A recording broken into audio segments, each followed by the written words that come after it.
amigos do Portal da Holanda, estamos ao vivo com a presença do secretário de Meio Ambiente do Estado do Amazonas, nosso Marcelo Dutra. Marcelo, você já é a cara do meio ambiente, né, cara? Falou em meio ambiente, já se pensa em ti, acho que o amazoniano... Não, quem é que a gente vai nomear? Não, Marcelo Dutra já é o lugar. Na verdade, eu tenho hoje 18 anos de atuação na área de meio ambiente.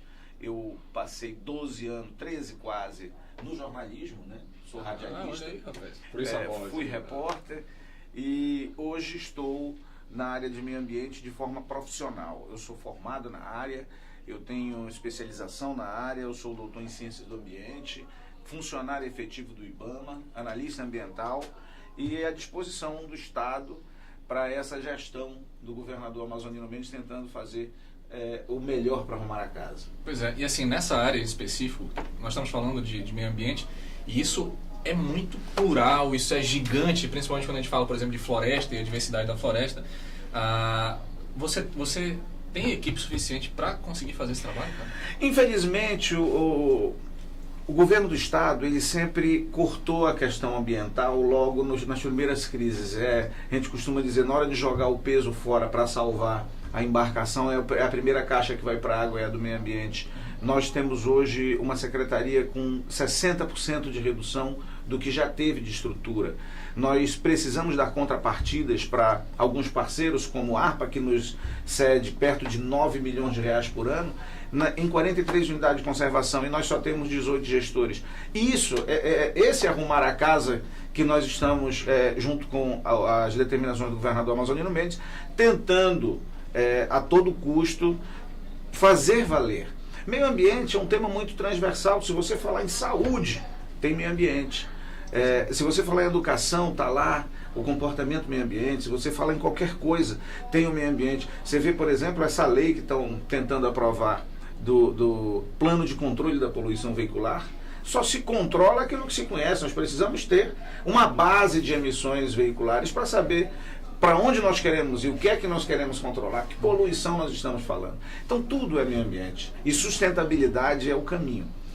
Eu costumo dizer que nós somos a última geração de 11 mil anos de sociedade que tem a possibilidade de fazer alguma coisa para frear esse desastre ambiental que o ser humano está promovendo. Mas, em compensação, nós somos a primeira geração a ter conhecimento pleno de tudo. Então, calhou de cair na nossa existência. Então, nós precisamos implementar política de desenvolvimento sustentável o mais rápido possível no planeta inteiro. Legal. Marcelo, daqui a pouco eu vou entrar no mérito, por exemplo, teve uma acusação recente do Ministério Público, eu vou entrar nisso daqui já, mas, assim, já que a gente está falando do meio ambiente, é uma coisa que eu gosto muito, mas há uma divisão no mundo sobre existe efeito estufa ou não existe efeito estufa. Na tua opinião, isso existe? Veja bem, o ozônio, que é um gás que se acumula na atmosfera, ele é um gás que ele filtra os raios ultravioletas das luzes solares. A partir do momento que você começa a ter um aumento dos gases na atmosfera, impedindo tanto a reflexão de volta para o espaço, quanto a filtragem da entrada, você começa a ter aquecimentos. E não dá para a gente negar que isso é cíclico, isso é natural, mas nós estamos acelerando na nossa existência. Quais os efeitos disso que você consegue perceber já aqui na nossa região, aqui na Amazônia? Eu lhe dou um dado. O estado do Amazonas teve uma mega cheia em 1953, foi ter outra na década de 70, de 2009 para cá já tivemos 3. Então nós estamos com eventos extremos no clima quase que a todo ano. Se você olhar no passado, teve inundações na região sul históricas que nunca tinham havido. Então nós não temos mais aqueles eventos climáticos extremos que os nossos pais testemunhavam, os nossos avós viram nós vamos ver não, agora a gente vê o tempo todo. Nós estamos assistindo os efeitos das mudanças climáticas quase que o tempo todo. E as mudanças do clima, elas são presentes, são fato e estão aí. Nós só precisamos aprender como fazer a gestão do nosso estado, que é o maior, o detentor do maior naco de floresta tropical preservada do planeta. Somos 22% dos estados florestados do mundo participantes do GCF, né, da Força Tarefa de Governadores, que reúne aí perto de 40 estados no mundo inteiro. E nós temos a responsabilidade de, primeiro, convencer o planeta que nós somos os maiores provedores de serviços ambientais. Segundo, acabar com a política do pires na mão. Nós não estamos pedindo dinheiro de ninguém, nós estamos mostrando que deve se investir como contrapartida desses serviços ambientais e melhorando o desenvolvimento do Estado a partir dessa política de conservação. Veja, eu posso lhe afirmar, toda a nossa produção do setor primário é de baixo carbono. O Estado do Amazonas tem isso quase que por decreto, porque é a nossa realidade. Nós não temos aquelas mega indústrias produtivas do campo que os outros estados têm. Nós temos aqui uma produção familiar, nós temos aqui uma produção que conserva a floresta. O que nós precisamos é implementar mais qualidade de vida a eles, aos ribeirinhos que não participam da produção, mas estão lá, aos que vivem da pesca, ou seja, ao Estado. E aí nós vamos ter uma inversão de valores, nós vamos começar a ter uma economia vindo de lá para cá com melhores índices de preservação. Você mal começou na secretaria agora, recomeçou, né? Porque já tinha passado por lá. E agora o Ministério Público ele resolve divulgar para a imprensa de que existiam manejos e tal, que estavam irregulares. Como é que você responde essas acusações? Eu lhe diria o seguinte, nós estamos tentando estreitar o nosso relacionamento com todos. Já procurei o Ministério Público, estive por lá por 3 vezes nesses 4 meses, estou tentando relacionamento direto com os procuradores, para que nós possamos até diminuir a quantidade de papel, de tempo e de equívocos como esse. O Ministério Público também tem um outro foco, né? Essas forças todas hoje, elas vêm ganhando muito holofote. E qualquer notícia que pareça que vai dar holofote é explorada de uma forma assodada, imediatista. Veja bem, o Estado recebeu uma notificação do Ministério Público na sexta de manhã. Meia hora depois eu já recebo uma ligação da Folha de São Paulo. Aí o site G1 já está procurando notícias. Aí eu já leio uma publicação, ou seja, ele me notificou e já distribuiu como se fosse uma grande notícia. Tratava de 50 e poucos planos de manejo sobrepostos a terras indígenas. Eu fiz um apanhado desses 52 planos de manejo e veja só a quantidade de equívocos. 40 deles foram apenas processos que tramitaram, não foram licenciados. Pegaram a base de tudo que tramitou. Não licenciado, 40.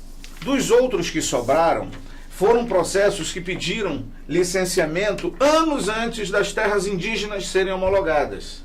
E depois que a terra indígena é homologada, os planos de manejo não são renovados. Apenas um dessa lista toda de planos de manejo está licenciado com a licença vigente. De um empreendedor chamado Gerson Frias. Por qual motivo? Tem no processo a anuência da FUNAI, está lá anexo. Tudo isso nós vamos informar ao Ministério Público Federal, mas ele poderia ter esperado, ele poderia ter conversado com a Secretaria, com o IPAAN, e visto que se tratava de uma informação que não procedia. Mas isso já... Você como comunicador sabe que na imprensa a gente tem que consultar todas as partes. Exatamente, né? Mas aqui a gente percebe o seguinte, é a notícia que dá grande mídia. Todo mundo quer publicar que o Estado do Amazonas tem 52 planos de manejo sobre terras indígenas. Isso é perigoso. Mas isso não é uma verdade. Marcelo, nesse que está licenciado aqui, eu vejo aqui, não sei se está correto, é de 2006 mais ou menos. Ele, uma vez que expire o prazo dele, ele vai ser que nem os outros, ele não vai ser mais, não vai ser renovado. Veja só, eu vou lhe mostrar aqui uma foto que depois a gente coloca no ar, eu vou passar para o blog. Um laudo da FUNAI em relação a esse processo, dizendo que entendemos não haver qualquer óbice à execução do plano de manejo florestal sustentável em tela, podendo ser expedido devido atestado administrativo pela presidência da FUNAI em Brasília. Ou seja, a FUNAI concordou que ele está fora da terra indígena, que ele não está sobreposto. É o único que está vigente de 50 e poucos noticiados. Eu imagino que algum servidor do IPAAN, no afã de atender os anseios do Ministério Público Federal, deve ter enviado à base de processos tramitados no IPAAN. E ao invés de procurar mandar apenas os licenciados, não, mandou tudo que passou por lá. Esses processos passaram por lá e foram indeferidos por serem sobrepostos a essas áreas. Nós continuamos à disposição para discutir esse e todos os outros assuntos com todos os órgãos de controle. Muito bem. É importante esse esclarecimento aqui, porque de fato, claro, causou uma certa estranheza. E no instante em que você apresenta aqui, é aquela coisa do conflito realmente de informações, e é um pouco perigoso. Na verdade, a gente vive um momento... O grande perigo é porque você não consegue varrer de volta para todo mundo que você espalhou que isso era verdade. Agora que fica comprovado que não é verdade, como é que você vai espalhar de volta? Solta um release. Agora já foi. A gente que militou na imprensa sabe que uma divulgação não tem o mesmo efeito da outra. Se a gente joga isso para a grande mídia como verdade, como é que a gente agora vai recolher essa verdade, trazer de volta e restabelecer os fatos? Eu aprendi a gostar muito dessa questão do meio ambiente, a respeitar muito o trabalho que vocês realizam, devido à influência de um amigo chamado Gilberto Olavo. Inclusive, um abraço aí para o grande Gilberto. Gilberto Olavo, nosso gerente lá da RDS em Carauari. Exatamente, que é a Acari. O Acari. Acompanhei uma vez um evento deles lá, foi muito bom. E assim, a gente percebe, e eu como alguém do interior, que, por exemplo, a coisa dos manejos, das unidades de conservação, e existem várias unidades de conservação, e havia toda uma preocupação em torno dessas unidades, o seguinte: vai tirar o alimento, o ganha-pão do pessoal das comunidades. Depois de vários anos com a implantação dessas unidades de conservação, como é que os ribeirinhos, o que eles ganharam com essas unidades? Eu lhe diria o seguinte: essa é a melhor forma de evitar a especulação, de evitar a grilagem. O estado do Amazonas tem aproximadamente 85 milhões de hectares em áreas protegidas, das quais metade são terras indígenas. A outra metade tem unidades de conservação federais, estaduais e algumas municipais. O que eu defendo é que nós precisamos trazer essas unidades para o desenvolvimento sustentável do Estado. Nós não vamos implementar preservação isolando essas propriedades do acesso, da pesquisa, do desenvolvimento de atividades comunitárias. Veja bem, lá na RDS de Carauari hoje, nós temos inúmeros programas e projetos que deram grandes resultados para a comunidade.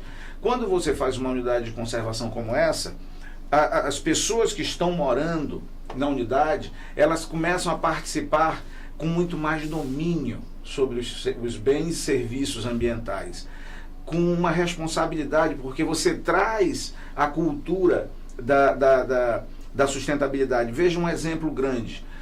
Década de 70, Manaus foi inundada de postes de Acariquara tirados lá na região do Alto Juruá. Eram balsadas e mais balsadas. Hoje você não encontra Acariquara. Se naquela época nós tivéssemos tirado uma, posto duas, tirado só aquelas que vão dentro da política de manejo florestal, nós teríamos mais Acariquara lá plantadas hoje do que naquela época e teríamos nos abastecido.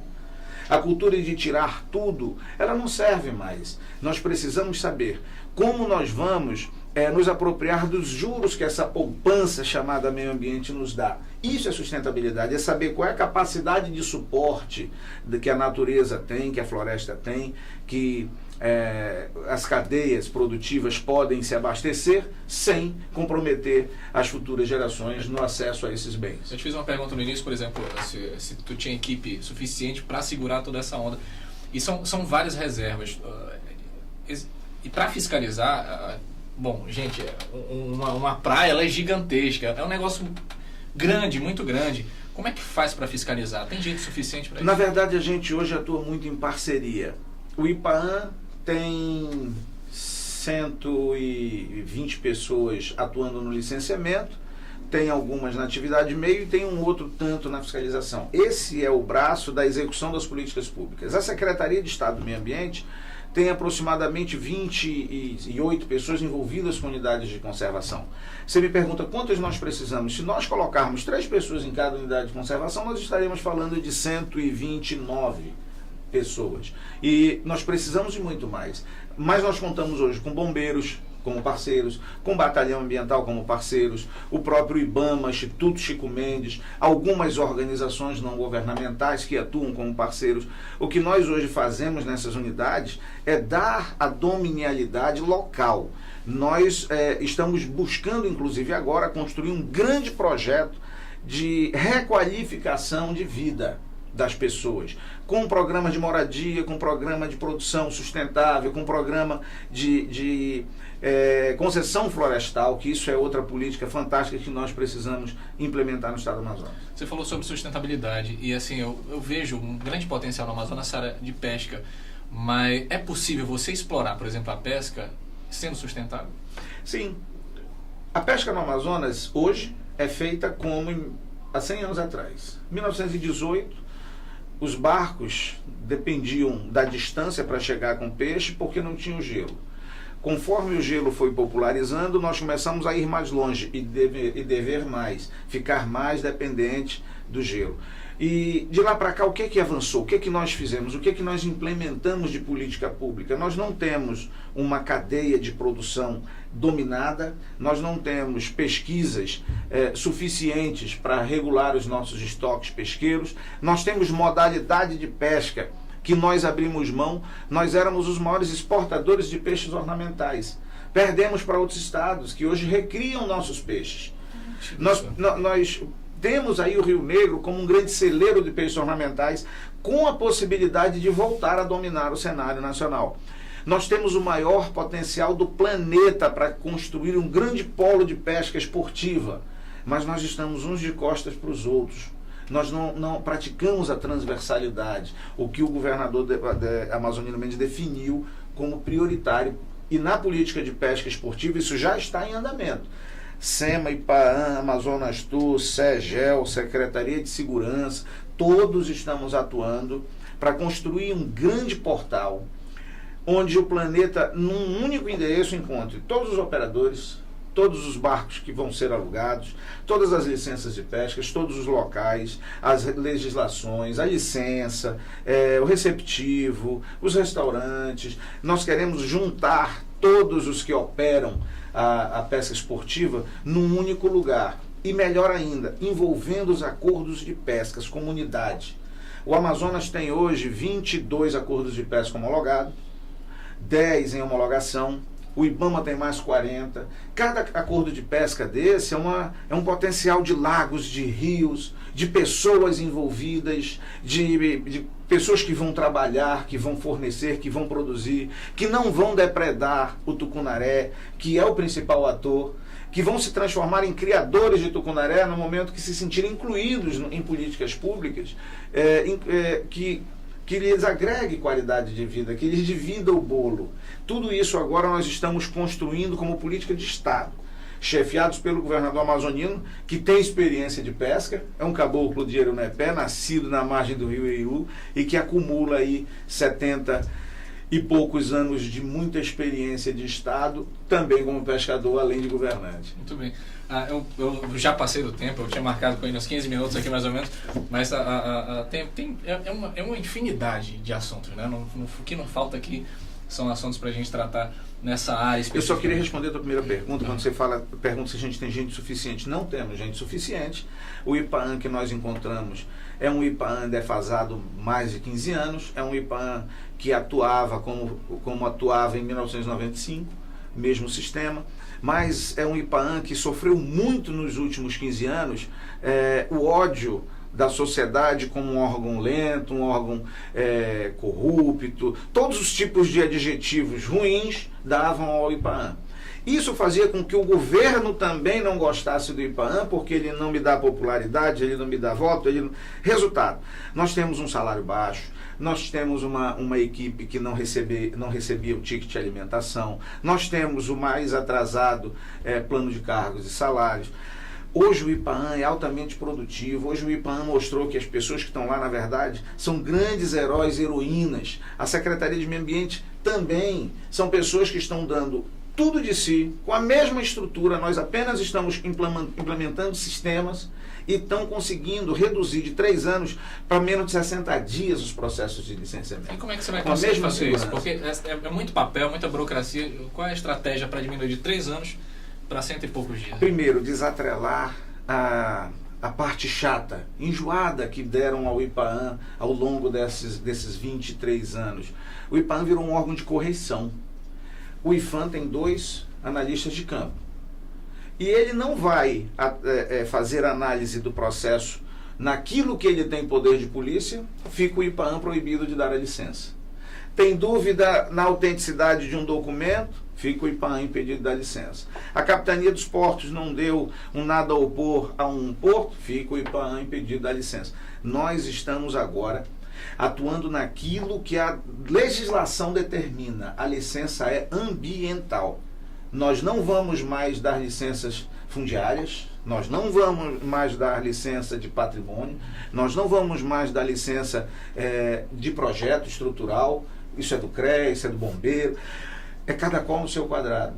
E os nossos servidores agora se sentem à vontade para trabalhar naquilo para que eles foram concursados, para que eles se prepararam nos seus cursos de graduação, ou seja, eles estão se empoderando de novo de um instituto de proteção ambiental e não cartorial. É possível fazer isso online? É o que nós estamos fazendo. São sistemas que você fala. Exatamente. Nós implantamos pela primeira vez um sistema de licenciamento online. É um sistema ainda cheio de falhas, mas que vem funcionando bem. As licenças estão saindo rápido. O próprio empreendedor é quem carrega o sistema. Nós não temos protocolo nesse sistema. Nós não temos a distribuição letárgica. O processo não precisa ficar em cima de uma mesa esperando a vez. Ele vai sendo liberado conforme ele entra. Se ele tiver que ir a 3 gerências, ele vai simultaneamente a 3 gerências. E o melhor ainda, o governador amazonino já anunciou, em breve nós vamos fazer uma regulamentação no estado do Amazonas de desburocratização. Nós vamos devolver a fé pública ao contribuinte, ao usuário, ao patrão. Esse consumidor de serviços do Estado é que é o dono dessa máquina. É ele que manda, é ele que é o chefe, é para ele que nós temos que devolver lucro. E o nosso lucro é serviço ágil, é serviço seguro. Eu costumo dizer também que muito pior do que um não rápido é o silêncio. É você não dizer e o empreendedor se perder no tempo sem saber se pode, se não pode, se vai ou se não vai. Então nós precisamos devolver essa fé pública para o contribuinte, para que ele entre no sistema público de licenciamento e tenha a resposta. Sim, sai. Não, por que não sai, adeque. E assim a gente vai conseguir fazer com que o IPAAM volte a ser um órgão de excelência junto com esses grandes heróis que são os seus servidores. Tá ótimo, então. Marcelo, eu quero agradecer Obrigado, por você ter atendido o nosso convite de vir aqui, fazer esses esclarecimentos, falar sobre isso. Tem muito mais coisa, né? Eu vou ter que te chamar no outro momento para a gente poder conversar. Eu acho que eu fiz aqui umas trocentas perguntas aqui, enfim, como eu te falei, há muita coisa para ser dita aí. E eu quero agradecer demais e ao mesmo tempo parabenizar você, porque você, como você falou, você foi comunicador e tal, mas se deixou levar para uma área que atrai muito pouco as pessoas, apesar de sua importância, que é essa área do meio ambiente. E eu não tenho dúvida que aquilo que você faz, por aquilo que eu já ouvi, inclusive, sobre você, tem feito uma grande diferença para as próximas gerações. Obrigado, fico muito feliz. E em nome do meu filho, já agradeço você por cuidar disso. Na verdade, quando a gente atua no poder público, é para essas pessoas que a gente presta a conta, as do futuro, os nossos filhos, os nossos netos.